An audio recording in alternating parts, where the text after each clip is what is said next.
اور آج اگر ہم اپنے گھر میں بیٹھ کے، اپنی مسجد میں بیٹھ کے حضور کی صورت میں انعام خداوندی کا شکریہ ادا کرتے ہیں تو اللہ کی رحمتوں سے بعید نہیں کہ اللہ فرشتوں سے کہے دیکھو صدیاں بیت گئیں، یہ آج بھی شکرانہ ادا کر رہے ہیں، اور یہ بات میری اور آپ کی بخشش کی ضمانت قرار پائے۔ تو حضور کی صورت میں جو انعام ہوا، حضرت حسان بن ثابت اکثر کہا کرتے تھے منا علینا ربنا ام بعث فینا محمدا، ہمارے رب نے ہمارے اوپر احسان کر دیا ہے کہ محمد عربی عطا کر دی ہے۔ ساری زندگی سجدے میں سر رکھ کے شکر ادا کرتے رہیں، حق شکر پھر بھی ادا نہ ہو۔ میں تو کہا کرتا ہوں ہمارے بدن پہ اتنے بال نہیں ہیں جتنے رسول اللہ کے احسانات ہیں، ہمارا بال بال قرض رسالت میں جکڑا ہوا ہے، ساری زندگی ان کے گیت گائیں۔ میں ایک رات کے میلاد کا صرف قائل نہیں ہوں کہ ایک رات میلاد کر لو اور پورا سال چھٹی، ساری زندگی حضور کا نام جپو، ساری زندگی حضور پہ درود پڑھو، لمحہ لمحہ حضور کے ذکر کا چراغاں کرو۔ صرف اپنے گھروں میں، اپنی چہار دیواریوں میں اور اپنے بازاروں میں جھنڈیاں ہی نہ لگاؤ، بلکہ دل کے ایک ایک پرت پہ نام محمد کی جھنڈی لگاؤ۔ صرف منڈیروں پہ چراغاں ہی نہ کرو، بلکہ دل کی اندھیر گلیوں میں بھی حضور کے نام کا چراغاں کرو، اندر بھی روشنی ہو باہر بھی روشنی ہو۔ حضور پہ درود پڑھو، حضور کا ذکر کرو، اپنے بچوں کو بٹھا کر کے حضور کے قصیدے سناؤ، حضور کی شانیں سناؤ، حضور کی سیرت بتاؤ انہیں۔ اپنے گھر کے ماحول کے اندر، اپنی مسجد میں، اپنی گلی میں، اپنے دوستوں میں حضور کا ذکر کرو۔ دوستوں آپس میں بیٹھو تو کہو یار اللہ کا کتنا کرم ہو گیا کہ اللہ نے ہمیں حضور عطا کر دیا۔ دوستوں میں بیٹھے جب یوں بات کرو گے تو اللہ کی رحمتیں کس قدر تمہارے اوپر برسے گی۔ اپنی عقیدتوں کا اظہار کرو، وہاں کمیت نہیں دیکھی جاتی، وہاں کیفیت دیکھی جاتی ہے، وہاں مقدار نہیں دیکھی جاتی، وہاں معیار دیکھا جاتا ہے۔ وہ چہرہ اور چہرے کا دل نہیں دیکھتے، وہ بندے کا دل دیکھتے ہیں، وہ دیکھتے ہیں کون کس خلوص کے ساتھ محبت لے کر کے آیا ہے۔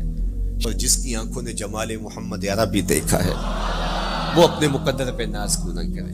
تو کہا لوگو آؤ اس وقت روئے زمین پہ میرے علاوہ کوئی نہیں جس نے حضور کو دیکھا ہو، آؤ مجھ سے حضور کی باتیں سنو۔ لوگ جمع ہو گئے اور کہا صف لنا رسول اللہ، تم نے حضور کو دیکھا ہے تو بتاؤ حضور کیسے تھے۔ تو حضرت ابو طفیل نے 3 لفظوں میں میرے حضور کا حلیہ بیان کیا، یاد کر لو۔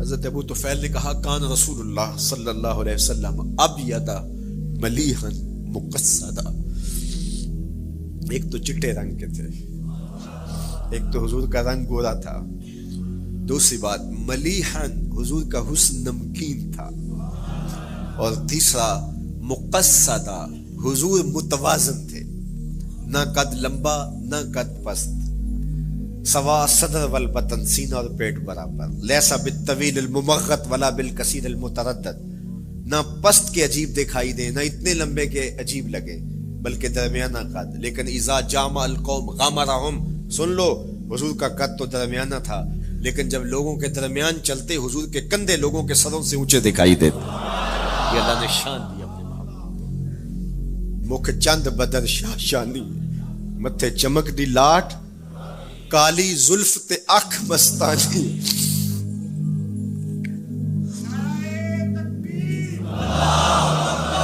کالی زلف تے اکھ مستانی ہے، مخمور رکھی ہیں مد بھری۔ میں آپ کو مدینے کی گلی میں لے جانا چاہتا تھا کہ حضور علیہ السلام کی جب آمد ہوئی تو اہل مدینہ نے کس طرح جلوس نکالا، وہ عقیدتوں کے کیا رنگ تھے، لیکن وقت سمٹ گیا۔ لیکن اتنا سن لو کہ جب حضور تشریف لائے تو جنوبی سمت سے حضور آئے تھے۔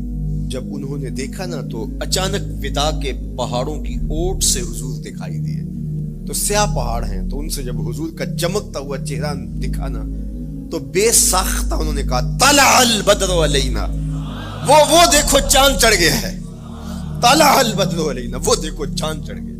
یہ شاعری خود بخود ہوتی ہے، خود بخود ترتیب، ایک ہوتی ہے آورد، ایک ہوتی ہے آمد، یہ آمد ہے۔ طلع البدر، وہ دیکھو چاند چڑھ گیا۔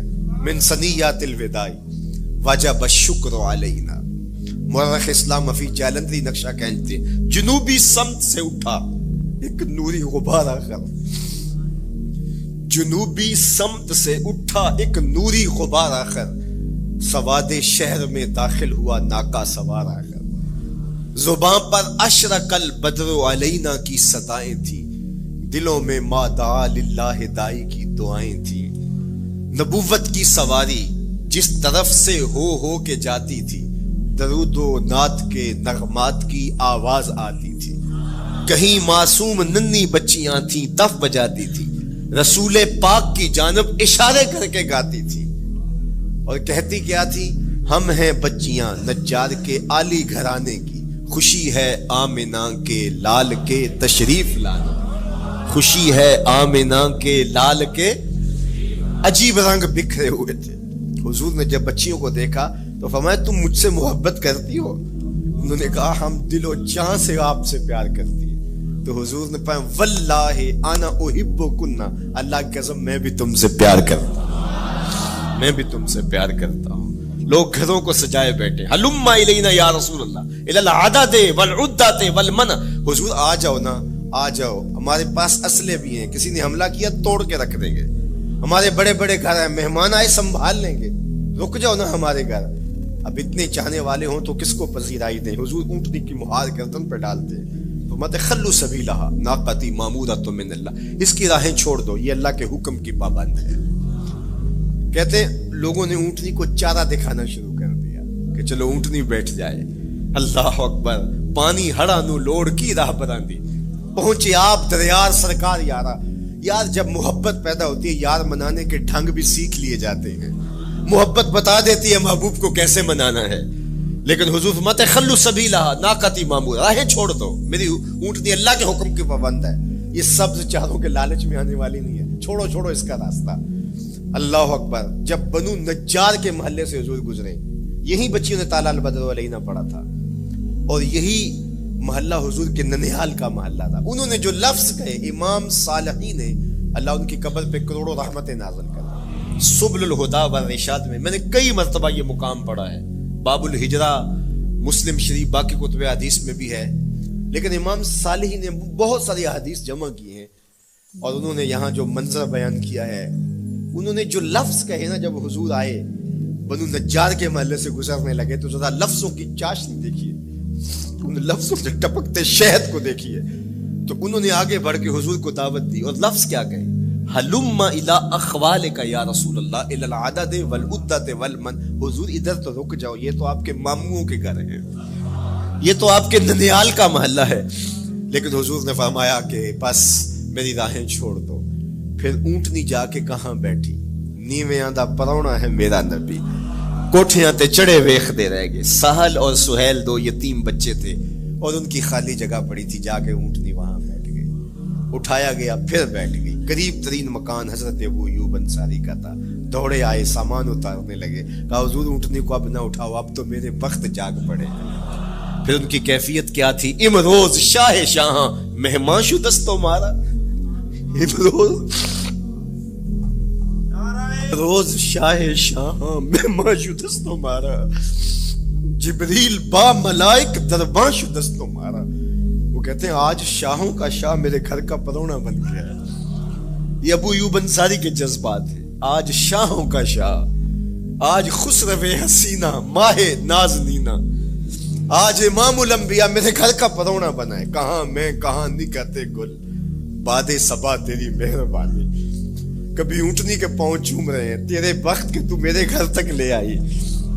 تو کہا امروز شاہ شاہاں مہمان شدست مارا، آج شاہوں کا شاہ میرے گھر کا مہمان ہے۔ پھر آگے کیا کہتے ہیں؟ جبریل با ملائک درباں شدست مارا، لوگوں جبریل کو دیکھو، آج میرے گھر کا پہرا دے رہا ہے، آج میرے گھر کا چوکی دار بنا ہوا ہے، کیونکہ میرے گھر میں حضور ٹھہرے ہوئے۔ تو کیا حضور کی آمد کا جلوس تھا یار! صحابہ نے جو حضور کے آمد کا جلوس نکالا، ہم تو وہ رنگ پیش نہیں کر سکتے، لیکن میں آپ کو کہوں گا درود پڑھتے ہوئے آج جلوس میں شامل ہوں، حضور کے ذکر سے سرشار ہو کے جلوس میں شامل ہوں، اور پورے نظم کے ساتھ اگر آپ کے جلوس میں کوئی کسی کی گاڑی گھس بھی آتی ہے، اس کو پیار دینا، اس کو راستہ دینا، اور اس کو حضور کی رحمت کا احساس ہو کہ یہ رحمت کو ماننے والے لوگ ہیں، اور حضور پہ درود پڑھتے رہنا، عقیدتوں کے رنگ میں رہنا۔ امید ہے کہ جس طرح حضور نے ان بچیوں سے کہا جو حضور کے جلوس میں شامل تھیں کہ کیا تم مجھ سے محبت کرتی ہو، تو انہوں نے کہا جی جی، ہم اسی لیے تو آپ کے قصیدے پڑھ رہی ہیں۔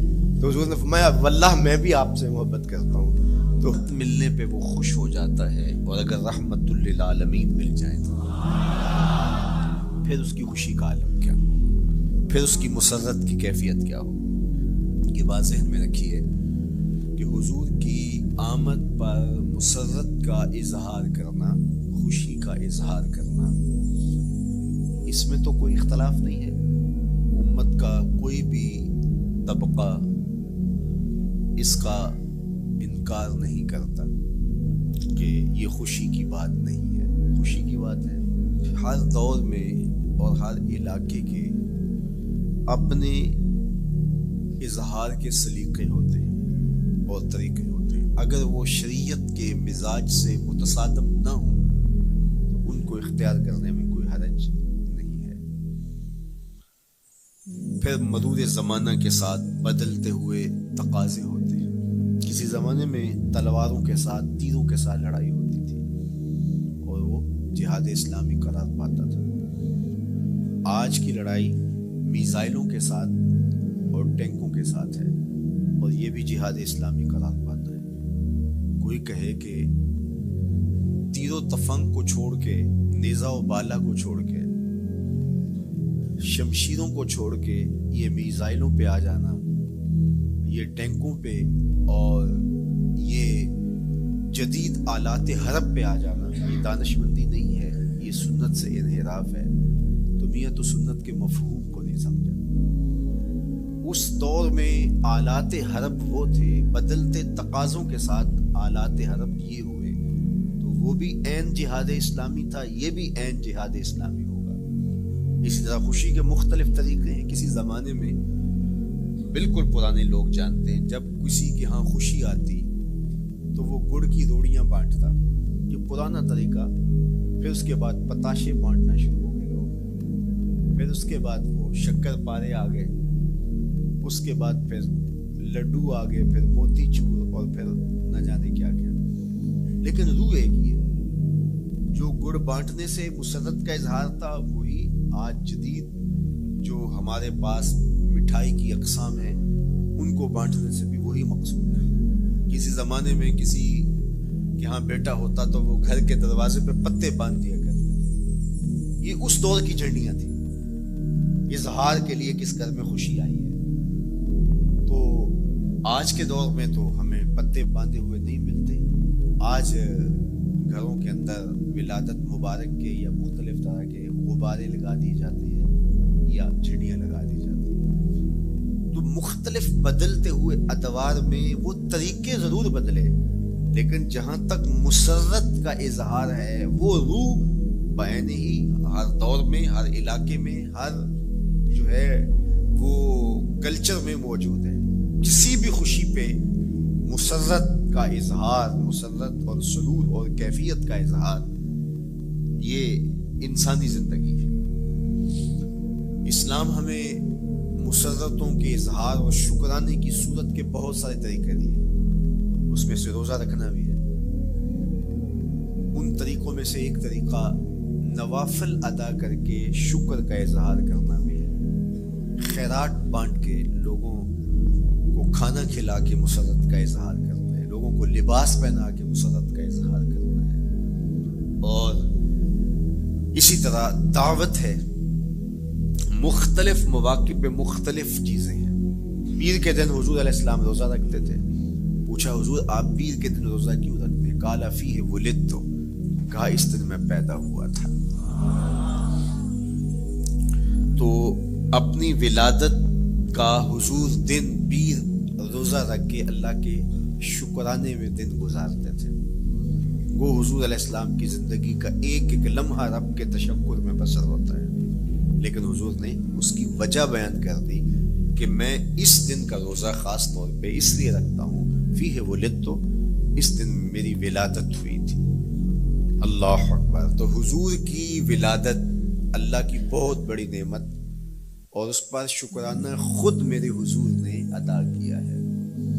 علماء نے لکھا ہے کہ حضور کی ولادت کی خوشی یہ اللہ کی رضا کا سبب اور ذریعہ ہے۔ آپ نے سنا علماء سے کہ دین کا سب سے بڑا دشمن جس کا نام لے کے مذمت کی گئی وہ ابو لہب ہے۔ پورے قرآن میں کسی اور کافر کا ابو جہل کا نام بھی نہیں، عتبہ عتیبہ اور امیہ کا نام بھی نہیں ہے، لیکن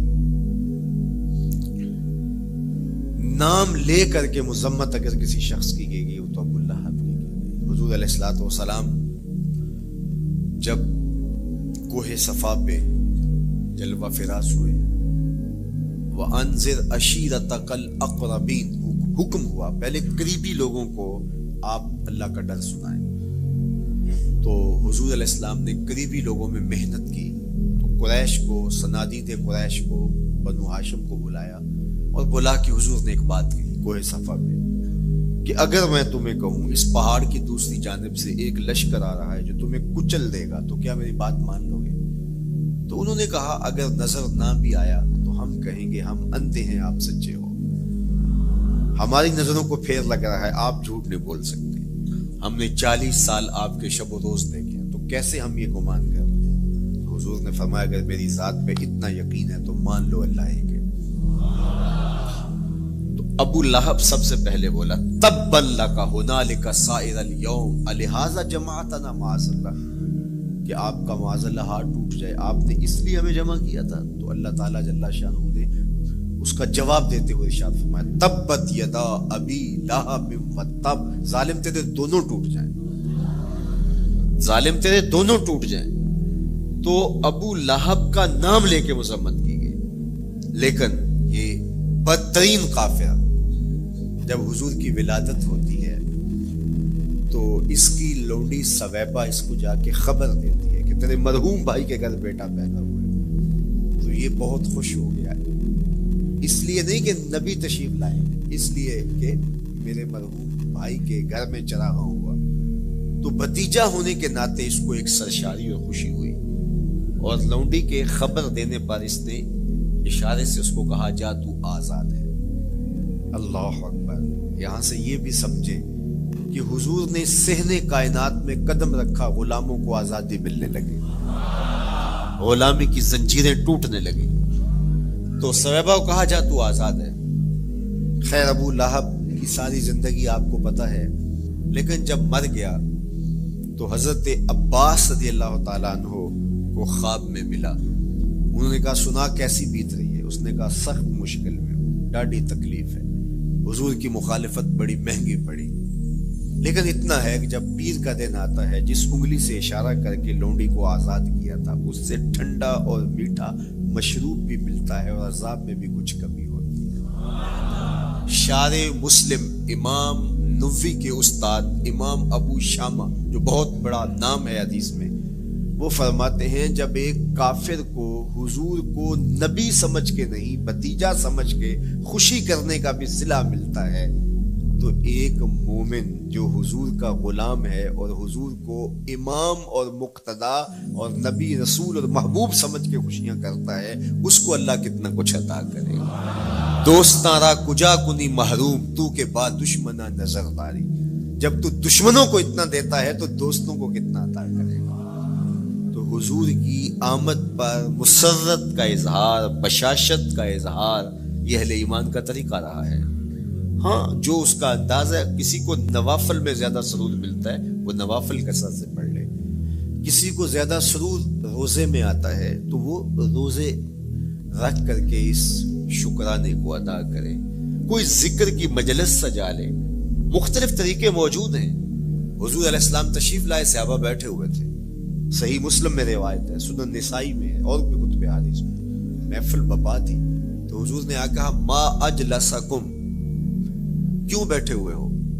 تو جو انہوں نے جواب دیا وہ سنیے، جلسنا نذکر اللہ ونحمدہ علی ما ہدانا لدینہ ومن علینا بک، حضور ہمارے بیٹھنے کا مقصود یہ ہے کہ ہم اللہ کا شکر ادا کر رہے ہیں اس بات پر کہ اس نے ہمیں ہدایت دین عطا کی، وَمَنَّ عَلَيْنَا بِكَ، اور آپ کی صورت میں ہمارے اوپر احسان کیا، ہمیں آپ عطا ہوئے، اس پر اللہ کا شکر ادا کرنے کی مجلس سجائے بیٹھے۔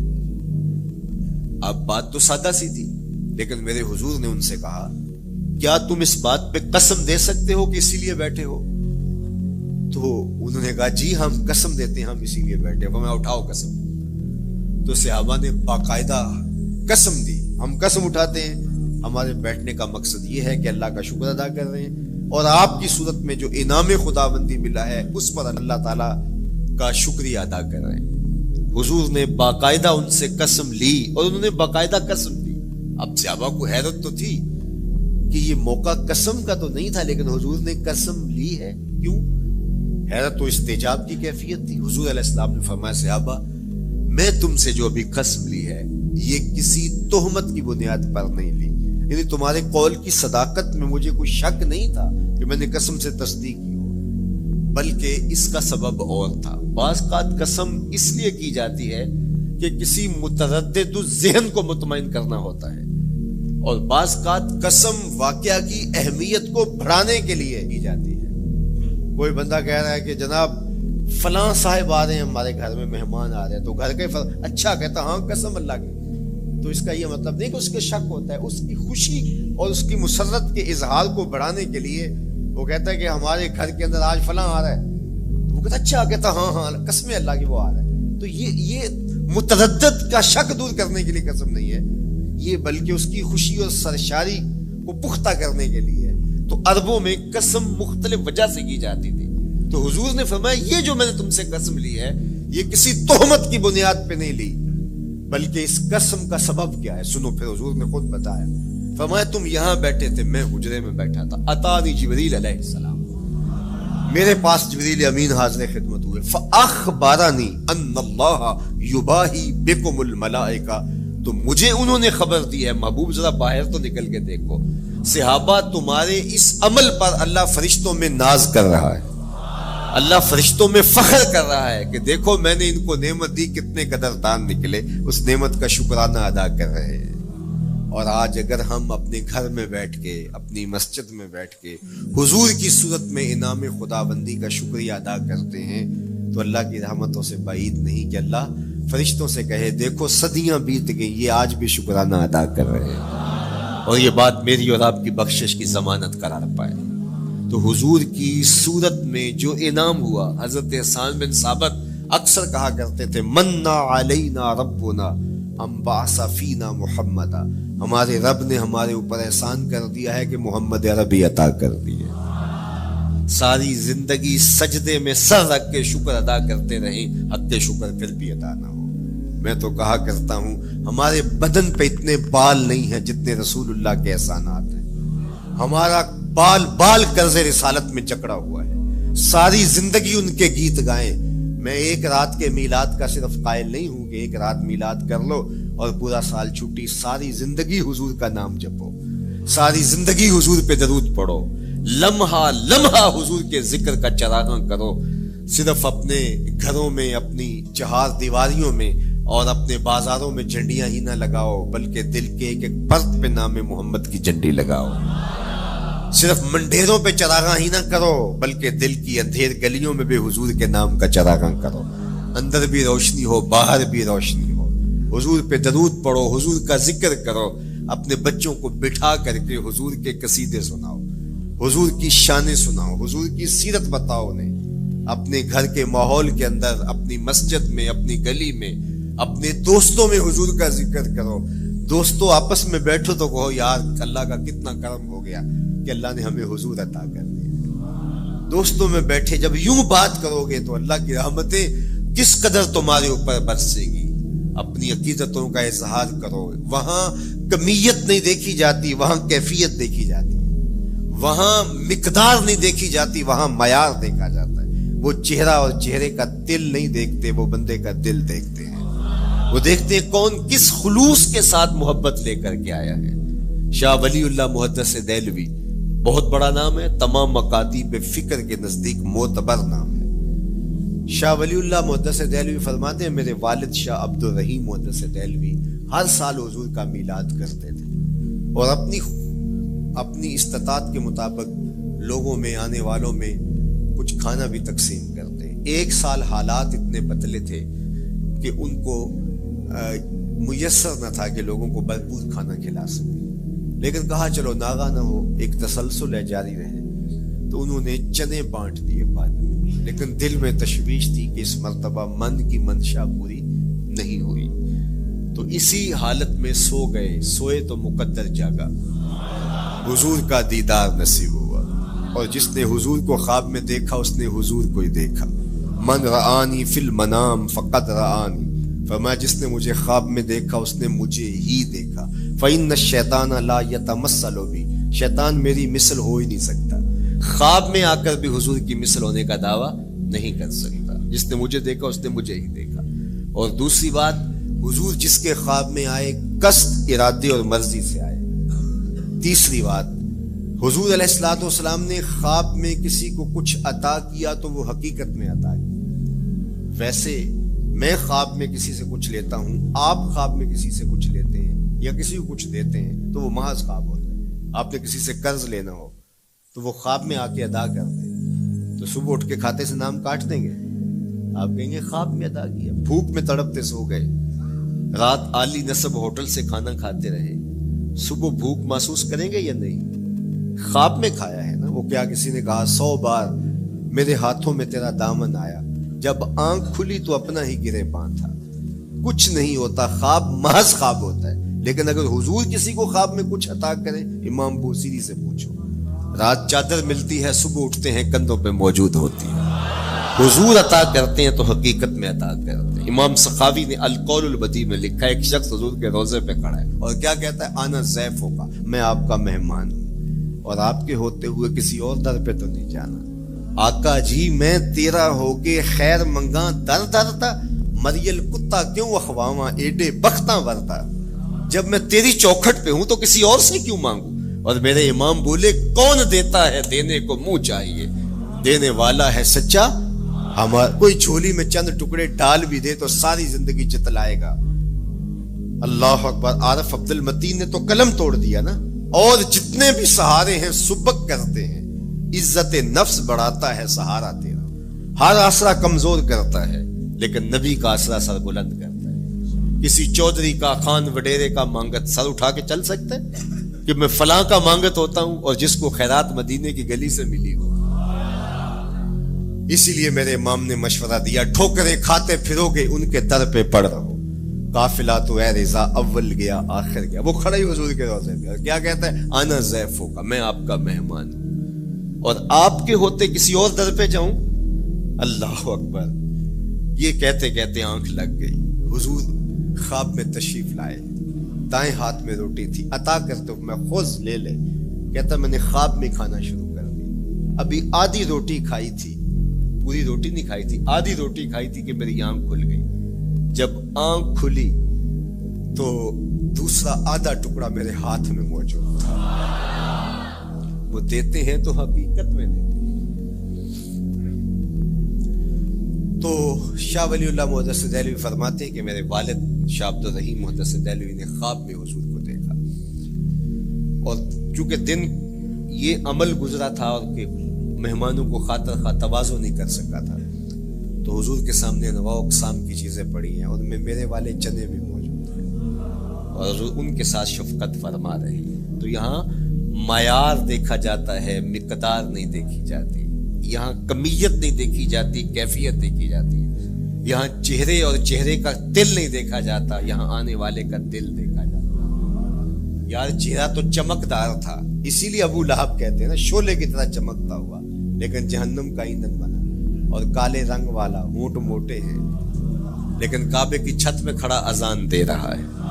اذان ازل سے تیرے عشق کا ترانہ بنی، نماز تو اس کی دید کا ایک بہانہ بنی، ادائے دید سراپا نیاز تھی تیری، کسی کو دیکھتے رہنا نماز تھی تیری۔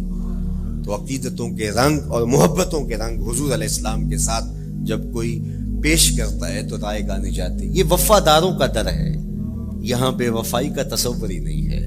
وہ ہاتھ پکڑتے ہیں تو پھر چھوڑتے نہیں ہیں، اس لیے ان سے محبت کا ربط قائم کیجیے، اپنی اولادوں کو حضور کا پیار سکھائیے، اپنے گھروں میں میلاد کیجیے۔ کیجیے. لازم نہیں ہے کسی عالم دین کو بلاؤ, آپ اپنے گھروں میں حضور علیہ السلام پر درود پڑھیے گا, بچوں کو بٹھائیے گا اور حضور کی سیرت کا کوئی واقعہ ان کو سنائیے گا.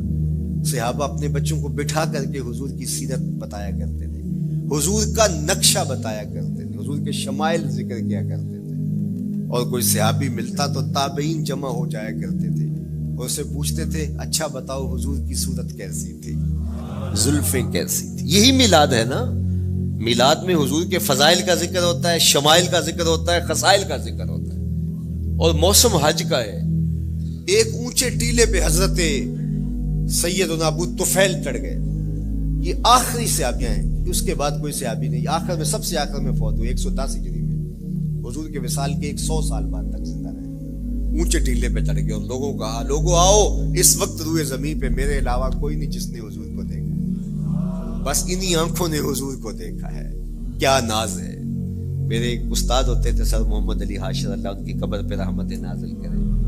تو وہ بڑے بڑے مشاہیر اہل سخن سے ملے تھے تو وہ بات کرتے تھے. میں مولانا ظفر علی خان کا مصاحب رہا ہوں, میں نے اقبال کو دیکھا ہے.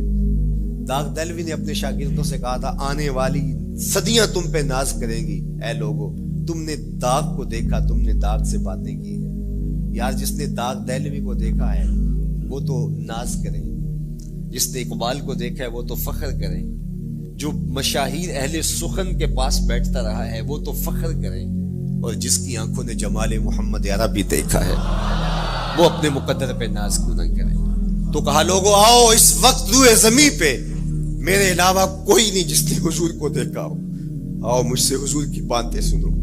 لوگ جمع ہو گئے اور کہا صف لنا رسول اللہ, تم نے حضور کو دیکھا ہے تو بتاؤ حضور کیسے تھے. تو حضرت ابو طفیل نے 3 لفظوں میں حضور کا بڑھیا بیان کیا, یاد کر لو. حضرت ابو طفیل نے کہا کان رسول اللہ صلی اللہ علیہ وسلم ابیض ملیحا مقصدا. ایک تو چٹے رنگ کے تھے, ایک تو حضور کا رنگ گورا تھا, دوسری بات ملیحا حضور کا حسن نمکین تھا, اور تیسرا مقصدا حضور متوازن تھے, نہ قد لمبا نہ قد پست, سوا صدر والبطن سینہ اور پیٹ برابر, لیسا بالطویل الممغط ولا بالکثیر المتردد, نہ پست کے عجیب دکھائی دے نہ اتنے لمبے کے عجیب لگے بلکہ درمیانہ قد. لیکن اذا جامع القوم غامرہم, سن لو حضور کا قد تو درمیانہ تھا لیکن جب لوگوں کے درمیان چلتے حضور کے کندھے لوگوں کے سروں سے اونچے دکھائی دیتے. یہ اللہ نے شان دیا. مکھ چند بدر شاہ شانی, متھے چمک دی لاٹ, کالی زلف تے اکھ مستانی.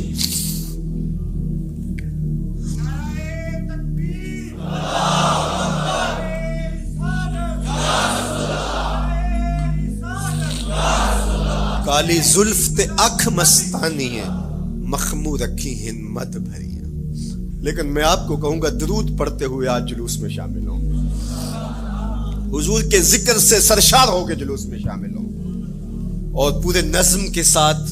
اگر آپ کے جلوس میں کوئی کسی کی گاڑی گھس بھی آتی ہے اس کو پیار دینا, اس کو راستہ دینا, اور اس کو حضور کی رحمت کا احساس ہو کہ یہ رحمت کو ماننے والے لوگ ہیں, اور حضور پہ درود پڑھتے رہنا, عقیدتوں کے رنگ میں رہنا. امید ہے کہ جس طرح حضور نے ان بچیوں سے کہا جو حضور کے جلوس میں شامل تھی کہ کیا تم مجھ سے محبت کرتی ہو, تو انہوں نے کہا جی ہم اسی لیے تو آپ کے قصیدے پڑھ رہی ہیں. تو حضور نے فرمایا واللہ میں بھی آپ سے محبت کرتا ہوں. تو ہو سکتا ہے حضور ہمیں فرمائے میرے میلاد کے جلوس میں آنے والوں میں بھی تم سے محبت کرتا ہوں. اللہ آپ کو سلامت رکھے. وآخر دعوانا الحمد.